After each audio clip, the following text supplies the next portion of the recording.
Friends, अगर आप stock market में इन्वेस्ट कर रहे हैं या इन्वेस्ट करना चाहते हैं तो आप स्टॉक्स को रिसर्च कैसे करते हैं? आप अलग अलग कंपनीज के बारे में जानकारी कैसे प्राप्त करते हैं?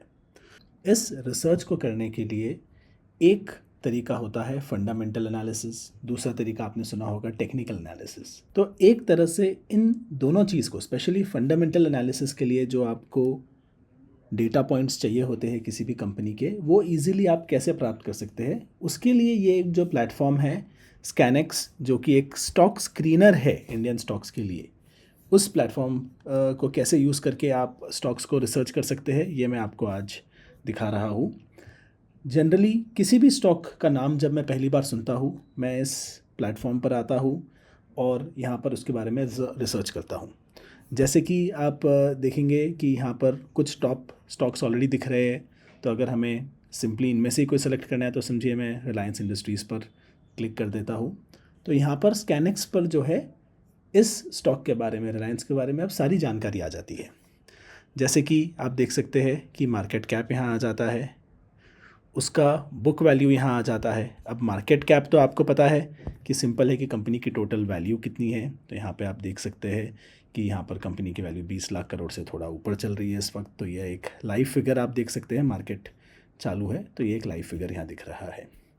अब यहाँ पर और बहुत सारी इन्फॉर्मेशन अवेलेबल है इस कंपनी के बारे में, जिसको कैसे देखना है, कैसे स्टडी करना है, उसके बारे में हम थोड़ा सा यहाँ पर बेसिक जानकारी ले लेते हैं। जैसे कि बुक वैल्यू जो होता है, अक्सर काफ़ी छोटे स्टॉक्स का नाम जब आता है तो बुक वैल्यू मेरे लिए इंपॉर्टेंट हो जाता है, क्योंकि वो अननोन कंपनीज होती है। सो आज इसका प्राइस जो चल रहा है उसके कंपैरिजन में इसका अकाउंटिंग के हिसाब से बुक वैल्यू क्या चल रहा है, इनके बीच का डिफरेंस हमेशा ऑफकोर्स जनरली दिखता है, लेकिन पता होना चाहिए कि बुक वैल्यू अगर बहुत ही ज़्यादा कम है और स्टॉक प्राइस बहुत ज़्यादा चल रहा है तो मैं थोड़ा सोचूंगा। फिर एक और होता है price to earning ratio, P ratio आपने सुना होगा। काफ़ी लोग ट्रैक करते हैं कि at a Nifty level P ratio क्या चल रहा है, बैंक निफ्टी का टोटल पी रेशियो क्या चल रहा है। कि बेसिकली इसका मतलब होता है कि जितना एक्चुअली ये स्टॉक कमाता है, जैसे कि ईपीएस से ये कनेक्टेड होता है। ईपीएस होता है अर्निंग पर शेयर, कि हर शेयर जो आप लगभग 2800 का ले रहे हैं या 2900 रुपये का पर स्टॉक जो आप खरीद रहे हैं, हर स्टॉक के लिए के सामने कितना ये कंपनी कमाता है। तो ये कंपनी जो है 101 रुपया कमाता है। मतलब जो इस कंपनी का इनकम है पर स्टॉक या पर शेयर का रेट जो है उससे 29.51 टाइम्स चल रहा है। तो ये बन जाता है पी रेशियो। तो वैल्यूएशन सही है, नहीं है, ज़्यादा चल रहा है, स्टॉक महंगा चल रहा है, सस्ता चल रहा है, ल्यूक्रेटिव वैल्यूएशन आपने वर्ड काफ़ी बार सुना होगा।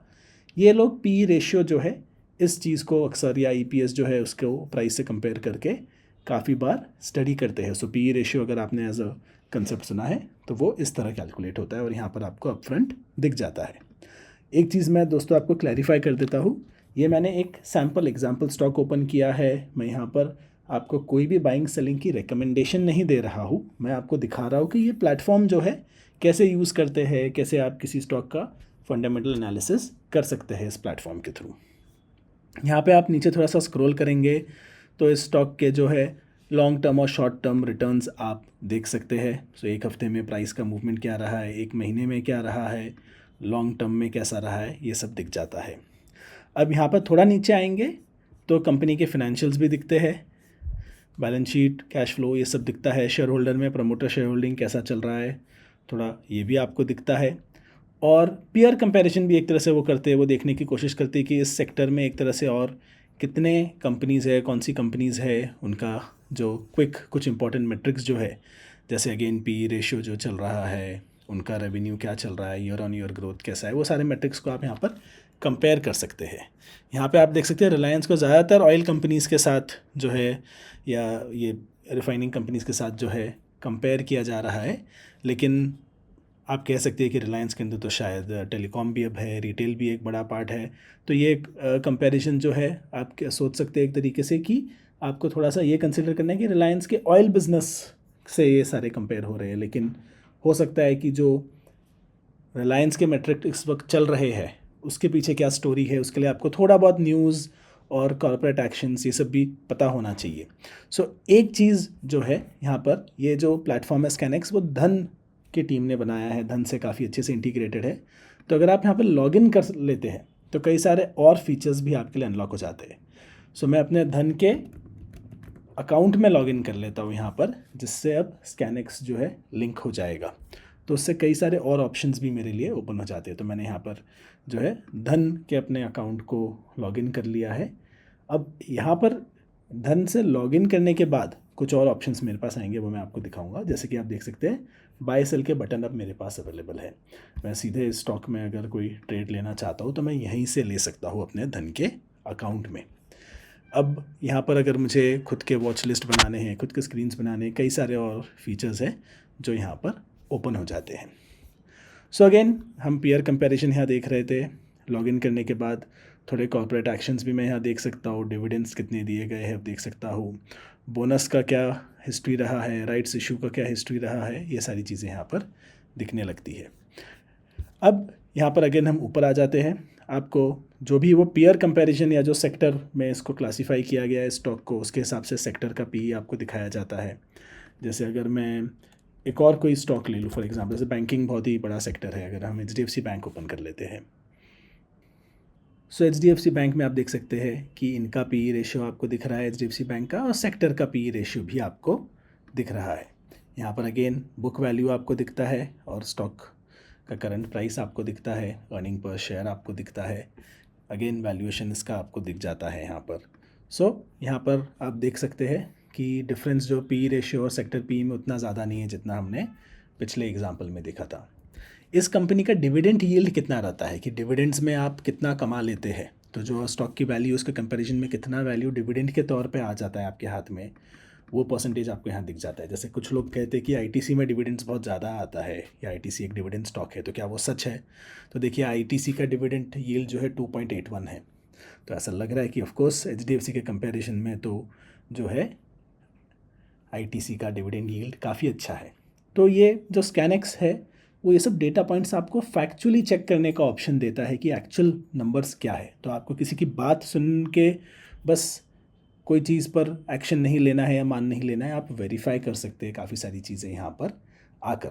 इस बात पे मैं आपको एक और चीज़ बताना चाहूँगा कि अगर आप किसी भी यहाँ पर ऐसे प्लेटफॉर्म को यूज़ कर रहे हो, किसी भी स्टॉक का प्राइस और ये सारी डिटेल्स देख रहे हैं, जनरली मैंने मिस्टेक्स कभी रेयरली ही देखी होंगी इन प्लेटफॉर्म्स पर, लेकिन हमेशा आप जो है और डिटेल में रिसर्च करना चाहते हैं तो कंपनी की बैलेंस शीट जो है वो आपको MCA की वेबसाइट से मिल जाता है या फिर ROC से मिल जाएगा। कंपनी के खुद की वेबसाइट पे आपको शेयर होल्डर रिपोर्ट्स और काफ़ी सारी चीज़ें मिलेंगी। तो वो चीज़ें भी जो है आप डेफिनेटली स्टडी करना चाहिए आपको परचेज़ करने से पहले, बट बहुत सारा रिसर्च जो है इस प्लेटफॉर्म के थ्रू हो जाता है। यहाँ पर भी मैं आके शेयर होल्डिंग देख सकता हूँ। कई लोग जो है चाहते हैं कि प्रमोटर शेयर होल्डिंग जो है वो स्टेबल रहे, तो प्रमोटर शेयर होल्डिंग को देखते हैं। अब यहाँ पर जो है FIIs ने कितना पोजीशन लिया हुआ है स्टॉक में आप उसका जो है क्वार्टर ऑन क्वार्टर एक तरीके से कर सकते हैं। अब आपको यहाँ लग रहा होगा कि प्रमोटर शेयर होल्डिंग दिख नहीं रहा है स्टॉक का, उसकी एक वजह यह है कि HDFC बैंक और HDFC का मर्जर हुआ है, तो हो सकता है उसके बाद ये डेटा पॉइंट जो है ईजिली कंप्यूट नहीं हो रहा है, तो उसको हमें जाके कहीं और से वेरीफाई करना होगा। तो ऐसे भी कंटेक्चुअल नॉलेज जो है आपको हमेशा उसका ध्यान देना होता है। यहाँ पर इनका भी पेयर कंपैरिजन आप देखें तो जो टॉप इनके पेयर्स है उनका आपको पी रेशियो मिल जाता है, उनका रेवेन्यू मिल जाता है, उनका ईयर ऑन ईयर ग्रोथ क्या चल रहा है आपको वो भी मिल जाता है। अगेन डिविडेंड्स का इन्फॉर्मेशन यहाँ पर अवेलेबल है और टेक्निकल इंडिकेटर्स भी कई सारे यहाँ पे अवेलेबल है जो कि काफ़ी अच्छी तरीके से यहाँ पर विजुअली दिखाया गया है। बैलेंस शीट की तरफ थोड़ा सा हम अगर देख लें, अगर आप किसी कंपनी को देख रहे हैं तो मोटा मोटा आप देखना चाहते हैं कि इनके टोटल एसेट्स का ग्रोथ कैसा रहा है, इनके जनरली जो है आप लायबिलिटीज़ या डेट को भी थोड़ा सा देखना चाहते हैं, इनके इन्वेस्टमेंट्स भी आपको यहाँ दिखते हैं। बैंकिंग सेक्टर में कुछ और भी जो है चीज़ें हैं लोग जो स्पेशली ट्रैक करते हैं, लेकिन जनरली जो है आप प्रॉफिट या रेवेन्यू ग्रोथ हो रहा है क्या देखना चाहेंगे। तो अगर मैं फाइनेंशियल रिजल्ट्स पर आऊँ तो क्या रेवेन्यू ग्रोथ दिख रहा है, वो एक चीज़ होती है जो लोग देखना चाहते हैं। क्वार्टर ऑन क्वार्टर भी देख सकते हैं, एनुअली भी देख सकते हैं, तो आप एनुअली देखेंगे तो एनुअली इनका ग्राफ कैसा चल रहा है। इसके अलावा आपको एक्सपेंसेस का भी ग्राफ मिल जाता है, आपको जो है ऑपरेटिंग प्रॉफिट का भी मैट्रिक मिल जाता है, एबिटदा भी दिख जाता है यहाँ पर आपको। तो आपको एक तरीके से आइडिया लग जाता है कि अच्छा चलो मोटा मोटा ये कंपनी कैसा कर रहा है। और ये सब चीज़ काफ़ी मैटर करती है जब कोई कंपनी छोटी हो और अननोन हो, मैं यहाँ पर कॉन्शियसली कोशिश कर रहा हूँ कि मैं पॉपुलर और बड़े एग्जांपल्स लूँ, क्योंकि अगर मैं कोई छोटा स्टॉक आपको यहाँ ओपन करके दिखा दूंगा तो आप ऐसा सोचेंगे कि मैं उस स्टॉक को एक तरह से प्रमोट कर रहा हूँ या नहीं कर रहा हूँ, जो मेरा ज़रा भी इंटेंशन नहीं है। इसलिए मैं आपको बड़े स्टॉक्स लेके यहाँ दिखा रहा हूँ, लेकिन कोई आप अगर मिड कैप को भी देख रहे हो तो आप ये सेम प्लेटफॉर्म यूज़ करके इन सारे मेट्रिक्स को ईजिली देख सकते हैं। सो ये है एक ब्रीफ ओवरव्यू स्कैनएक्स का, जो कि एक स्टॉक स्क्रीनर है इंडियन स्टॉक्स के लिए। लाइव स्टॉक मार्केट जो है उसका यहाँ पर आप देख सकते हैं, बुलिश सिग्नल, बेरिश सिग्नल, कुछ कुछ और एनालिसिस करके यहाँ पर अलग अलग टाइप के जो है स्क्रीन्स एक तरह से बनाए गए हैं। आप इनमें से कौन से स्क्रीन्स यूज़ करते हैं, जैसे काफ़ी लोग मैं जानता हूँ कि देखना चाहते हैं कि आज के विनर्स कौन हैं, आज के लूज़र्स कौन हैं, ऐसे कई सारी चीज़ें आप देखना चाहते हैं। सो आप इस प्लेटफॉर्म को कैसे यूज़ कर रहे हैं कमेंट में मुझे ज़रूर बताइएगा, और फंडामेंटल एनालिसिस कैसे करते हैं उसके बारे में कई सारे और वीडियोस जो है मैं आपके लिए ला रहा हूँ।